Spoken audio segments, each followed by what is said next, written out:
No Couto Pereira, fora de casa, o Vasco teve um empate amargo ali contra o Coritiba. Bora ver os gols? Primeiro tempo jogou bem o Vasco, gol do Tietê. Toquezinho consciente no canto, 1-0. Aos 44 do segundo tempo, o Saldívia fez um gol contra. Terminou assim. Mais um balde de água fria, né, nesse Brasileirão no Vasco. Teve também aquele com o Fernando Diniz, aquele jogo contra a Chapecoense em São Januário, né, que o Vasco criou muitas chances e aí a Chapecoense empatou nos minutos finais com o gol de falta do Jean Carlos.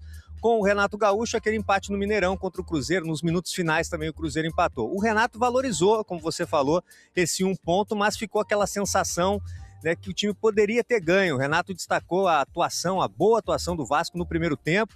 O time colocou também bola na trave, né, com o Marino Inestrosa, que foi uma boa surpresa, porque até o momento ele não desencantou. Ontem, o jogo que ele mais atuou em questão de minutos, foram 85 minutos em campo. É a segunda maior contratação do Vasco nesta temporada, então havia uma expectativa muito grande em relação ao jogador. Ainda há, mas ontem foi o primeiro passo ali do Marino Inestrosa. Só que no sábado, no clássico contra o Botafogo, aí volta o Andrés Gomes, né? Estava com a seleção da Colômbia nessa data FIFA, também não poderia jogar contra o Coritiba porque cumpria suspensão pelo terceiro cartão amarelo, e volta também da data FIFA o Pumita Rodrigues, né, que esteve com a seleção uruguaia. São 2 reforços para sábado à noite em São Januário. Mas o Renato vai ter que lidar com algumas dúvidas. O Brenner saiu ontem, teve uma pancada no joelho direito, com muitas dores do Couto Pereira, será reavaliado hoje à tarde no CT Moacir Barbosa para saber se tem condições ou não de jogar no sábado. E também o Cuiabano e o Spinelli, né? Esses 2 jogadores não viajaram para Curitiba. O Cuiabano se recupera aí de um edema muscular e o Spinelli, o centroavante argentino, com uma entorse no tornozelo esquerdo, está com dores no local, ainda não sabe se ele poderá atuar. O Vasco, que encara o Botafogo que você já destacou há pouco aí, anunciou o Franklin Carvalho como novo técnico, português de 39 anos de idade, assina contrato até dezembro de 2027 com o Botafogo, chegada prevista dele para amanhã aqui ao Rio. Não vai comandar a equipe nesse clássico contra o Vasco, né? Não há tempo hábil ali de preparar a equipe, então o Rodrigo Belão continuará no comando, né, de forma interina, e a estreia do Franklin Carvalho prevista para quinta-feira da semana que vem, a estreia também do Botafogo na Copa Sul-Americana, Nilton Santos contra o Caracas. Mas não será a primeira vez que o Franklin Carvalho comandará a equipe do Botafogo. Ele já comandou quando esteve, né, na comissão técnica do Arthur Jorge, 26ª rodada do Brasileirão de 2024, vitória contra o Corinthians, do meu amigo repórter cinematográfico Carlos Carvalho, 2-1 Botafogo em cima do Corinthians, dia da estreia também do Alex Telles como jogador do Botafogo e o primeiro gol do Thiago Almada, né? Bons tempos aí para o torcedor do Botafogo resgatar na memória o ano mágico de 2024. Olha, o Vasco segue sem perder com o Renato Gaúcho no comando. O Cruz Maltino foi ontem até o Couto Pereira enfrentar o Curitiba. Ai, tava pensando, gente, será que a gente vai... Cadê? Tá aí o gol, 1-1, tá? O gol do Vasco foi marcado pelo meu amigo querido Tietê. O vascaíno saiu com um sabor amargo, mas pelo menos um ponto em casa. É um empate com sabor de derrota para você, Caio? Pra quem começou o programa falando de chocolate amargo, né, Fernandinha? Que é horrível. Foi um empate Nem muito me dá. amargo. Eu tava crente que a gente ia começar o programa hoje ao som de Claudinho e Bochecha por conta da comemoração de Tietê e Paulo Henrique. Mas o Vasco deu mole mais uma vez. Assim, o Renato acabou errando nas substituições, na minha opinião. Isso aqui não é uma crítica ao trabalho do Renato, tá? O Renato tem feito um trabalho bom. São 11 pontos conquistados em 15 possíveis. Então, assim, nada de terra arrasada. O Vasco ontem poderia ter vencido o jogo, era para ter vencido o jogo, mas começou o jogo muito bem. O primeiro tempo, a primeira parte ali até os 25 minutos, o Vasco faz o gol aos 23, 24, e até ali o Vasco jogava muito bem, chegou a ter 8 finalizações contra uma do Curitiba, e assim, podia ter feito mais gols antes de fazer o primeiro. Já tinha ficado mais de 1 minuto e 15 rodando a bola ali em troca de passe, sem o Curitiba conseguir tocar na bola. O Vasco coloca a bola na trave com o Marino, que, na minha opinião, fez a melhor partida dele pelo Vasco, ainda muito longe de ser uma ótima partida, tá? Oscilou bastante, é normal, já falei sobre ele aqui, tem muito potencial, mas ainda está se adaptando ao futebol brasileiro. Ontem fez sua melhor partida com a camisa do Vasco e botou essa bola na trave. Logo depois, o Vasco tem mais 50 segundos de posse de bola sem que o Curitiba consiga tocar nela. O Vasco vai lá, faz o gol, abre o placar e a partir dali para de jogar.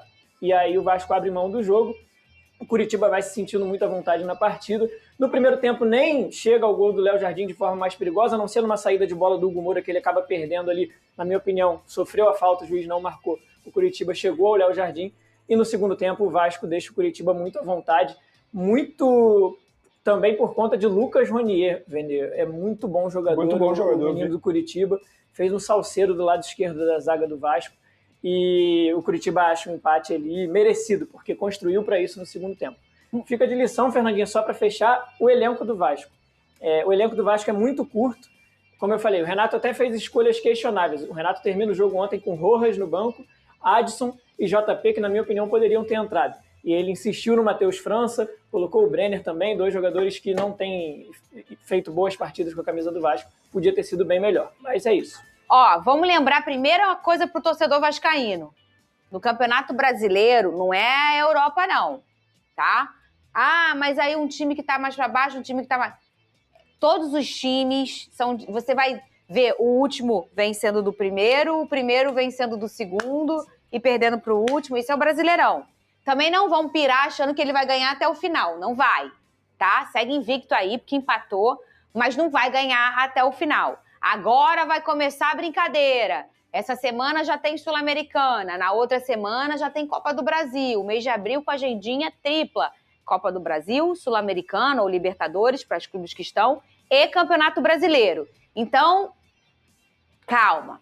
Calma, que também não é terra arrasada empatar no Couto Pereira. Vamos escutar o que esse cara aqui, o Renato Gaúcho, falou sobre os desfalques e sobre o empate com o Curitiba. Rodou. Eu tenho um grupo, eu sempre falo para vocês que eu confio em todo mundo. Nem todos os jogadores vão poder jogar todos os jogos, a gente vai ter problema de lesão, de cartão. Eu acho que o mais importante de tudo é eu sempre pedir para os jogadores que eu peço para eles estarem prontos, porque as oportunidades aparecem. Então, desfalques é uma coisa normal no futebol, vai acontecer. É lógico que eu gostaria de contar com todo mundo, mas nem sempre vai ser possível. Eu acho que quem entrou hoje também deu conta do recado. Infelizmente, nós deixamos de escapar a vitória no finalzinho. É sempre muito difícil jogar aqui dentro contra o Curitiba. É um time forte, tem uma torcida muito forte, mas a equipe se comportou bem. Ela se comportou bem, principalmente no primeiro tempo. No segundo tempo caímos um pouquinho porque sabíamos que o Curitiba ia vir para dentro da gente. Mas no final, poderíamos sim ter sido com os 3 pontos. Infelizmente não deu, mas a gente põe mais um ponto na bagagem. É isso, Vene Casagrande.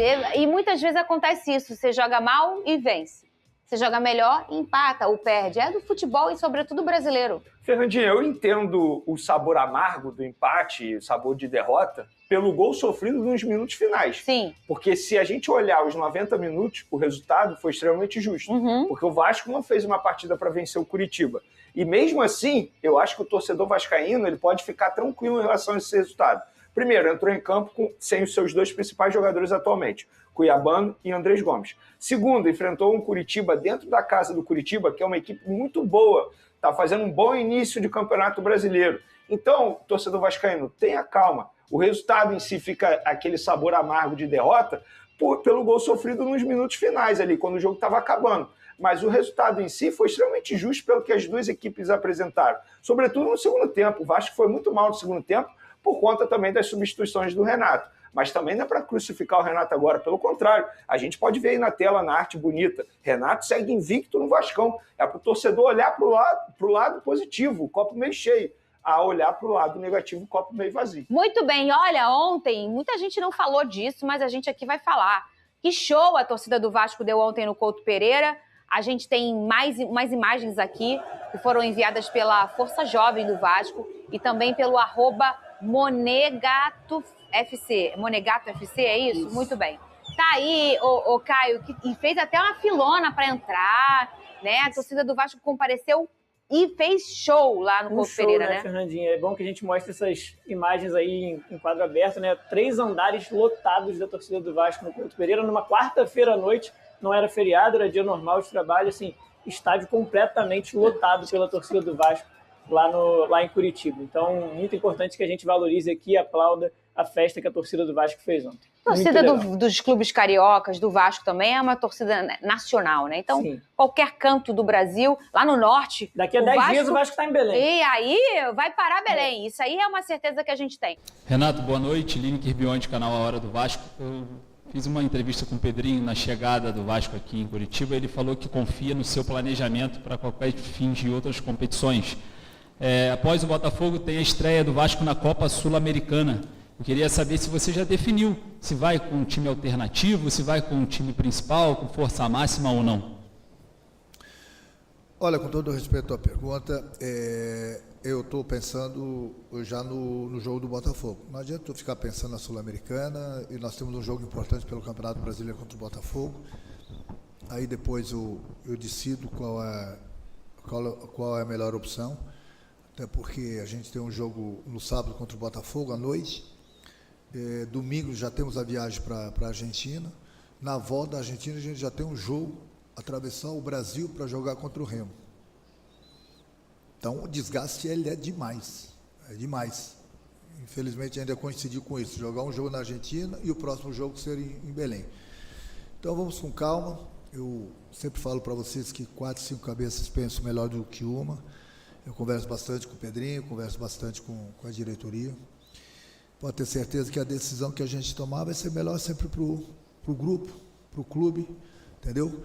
Mas eu volto a repetir, essa decisão vai ser depois do jogo do Botafogo.